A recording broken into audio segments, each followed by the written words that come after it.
అలా పాఠం చెప్పించుకుంటే పాఠం పూర్తయ్యేప్పటికి విద్యార్థి మహాకవి అయిపోతాడు. అంత గొప్ప రచన ఉంది ఇక్కడ. అంత నేర్పరితనం వస్తుంది. రమ్యమైన ఛందస్సులు కేవలం అనుష్టుప్పుడు మాత్రమే కాదు, వినడానికి కూడా హాయిగా ఉంటాయండి. అలాంటి ఛందస్సులు అనేకములు ఇందులో ప్రయోగించి ఒక మహాకావ్యంగా రచించారు. ఇందులో ఆదిశంకరులు ఎలా అవతరించారు, దాని ముందున్న నేపథ్యం ఏమిటి, ఇవన్నీ తెలుసుకుంటే సాక్షాత్ శివుడే ఈ విధంగా అవతరించాడని తెలుస్తున్నది. అది కాలడి నగరము. ఆ కాలడి అనేటువంటి ప్రాంతం వద్ద కొంత దూరంలో శివాలయం ఒకటి ఉన్నది. ఆ స్వామి వద్దకు ఇద్దరు మహాత్ములు వెళ్ళి ఆశ్రయించారు. వారు శివగురువు ఆర్యాంబ అనే దంపతులు. ఎందుచేతనంటే వాళ్ళ సంతానం కలగకపోవడం చేత వృషాద్రి స్థితుడైనటువంటి శివుని ఆశ్రయించారు. దాని పేరు వృషాద్రి. అక్కడ ఆశ్రయించి ఆ శివుని సేవించుకున్నారు. అయితే దానికి ప్రేరణగా ఆర్యాంబ చెప్పిందిట శివగురువుతో, మనం శివుణ్ణి ఆశ్రయిద్దాం, ఆశ్రయిస్తే అందరి కోరికలు నెరవేర్చేవాడు ఈశ్వరుడే అంటూ గొప్ప మాట చెప్తున్నది. ఆ మాటతో ఇప్పుడు మనం ప్రారంభించుకుంటే, భక్తేప్సితార్థ పరికల్పన కల్పవృక్షం దేవం భజావ కమిత సకలార్థ సిద్ధ్యై తత్రోపమన్యు మహిమా పరమం ప్రమాణం నో దేవతాసు జడిమా జడిమా మనుష్యే. చాలా గొప్ప శ్లోకం, అందుకే అదే ఎంచుకున్నాను ఇక్కడ. ఇందులో చెప్తున్న ప్రతి శ్లోకం కూడా అత్యంత రసవంతమైనవే ఎంపిక చేసుకుని 3 రోజులు చెప్పుకుంటున్నాం. ఎందుకంటే సమయం క్లుప్తం అవగానే వాటిలో కొన్ని మాత్రమే చెప్పుకోగలం కదా. ఆమె చెప్తున్నది ఆర్యాంబ శివగురువుతో, తన పతితో చెప్తున్నది ఆమె, మనం పరమేశ్వరుని ఆశ్రయిద్దాం. ఆయన భక్తేప్సితార్థ పరికల్పన కల్పవృక్షం, భక్తుల కోరికలను నెరవేర్చే కల్పవృక్షం ఆయన కనుక మా అర్ధసిద్ధి ఆయన ఆశ్రయిస్తే తప్పకుండా జరుగుతుంది. అయితే నువ్వు ఈ మాట చెప్పావు నిజమే, ప్రమాణం ఏముంటుంది అంటే తత్ర ఉపమన్యు మహిమా పరమం ప్రమాణం.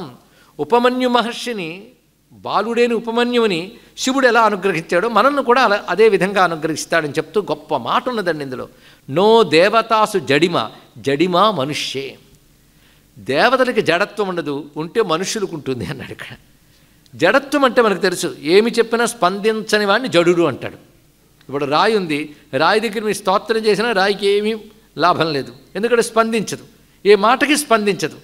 అలాగే మేము ఇన్ని స్తోత్రాలు చేసాం, ఇన్ని ప్రార్థనలు చేసాం, ఇన్ని తపస్సులు చేసాం, కానీ దేవుడు అనుగ్రహించలేదండి అని అనడానికి వీలు లేదు.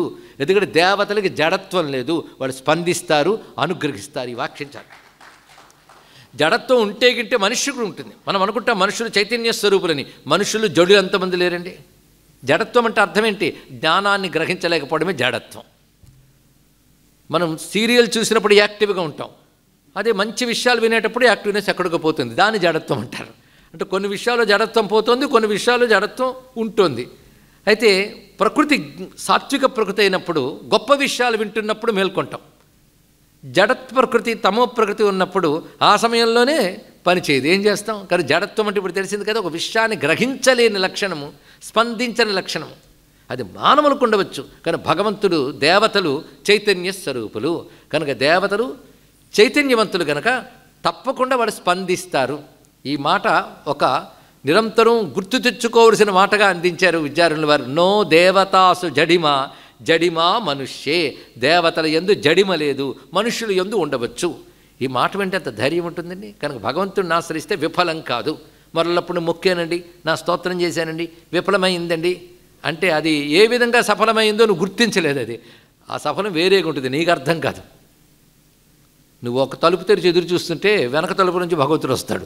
ఆయన ఏ విధంగా అనుగ్రహిస్తాడు మనకేం తెలుస్తుందండి. ఇక్కడ మొత్తానికి ఒకటి అర్థం, భగవంతుడిని మొక్కిన మొక్కు వ్యర్థము కాదు, ఎందుకంటే వాళ్ళు చైతన్య స్వరూపులు అని చెప్పింది.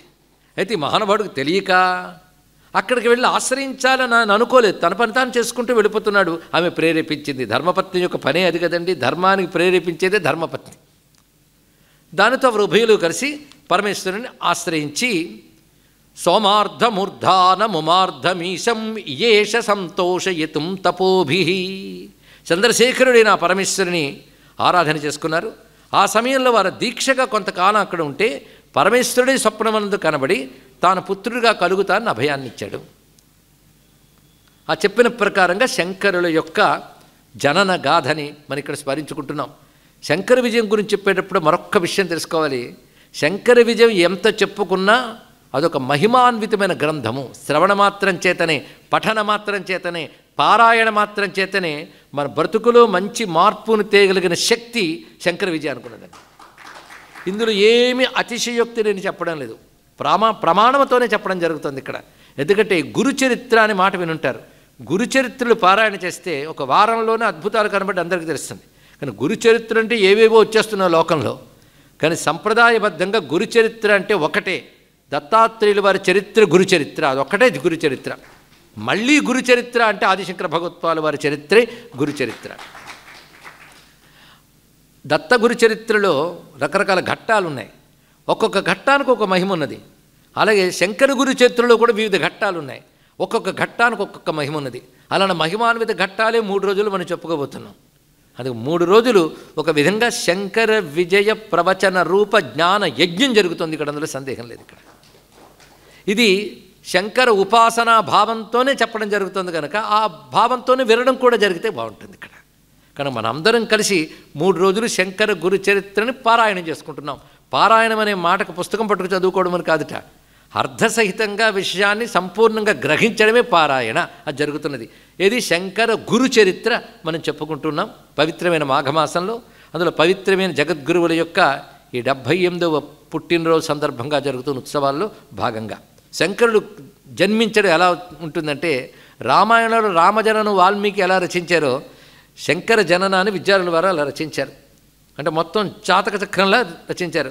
లగ్నే శుభే శుభయుతే శుశువే కుమారం శ్రీ పార్వతీవ సుఖినీ శుభవీక్షతే చ జాయా సతీ శివగురోర్నిజతుంగ సంస్థే సూర్యే కుజే రవిసుతే చ గురవు చ కేంద్రే. ఆయన ఎలాంటి లగ్నంలో అంటే శుభలగ్నంలో ఉద్భవించారు. ఎలా కలిగారు అంటే ఆర్యాంబకు ఈయన పార్వతి కుమారస్వామి కలిగినట్టు కలిగారు అన్నారు. ఇక్కడ కుమారస్వామి ఆచార్య స్వరూపుడు, అందుకే ఆ భావాన్ని ఇక్కడ చూపించారు. పైగా సూర్యే కుజే రవిసుతే చ గురవు చ కేంద్రే తుంగ సంస్థే అన్నారు ఇక్కడ. అంటే సూర్యాది గ్రహములు తుంగం అంటే ఉచ్చస్థానంలో ఉండగా, తమ తమ స్థానముల్లో ఉచ్చలో ఉండగా, అదేవిధంగా గురువు కేంద్రమనందు ఉండగా అన్నారు.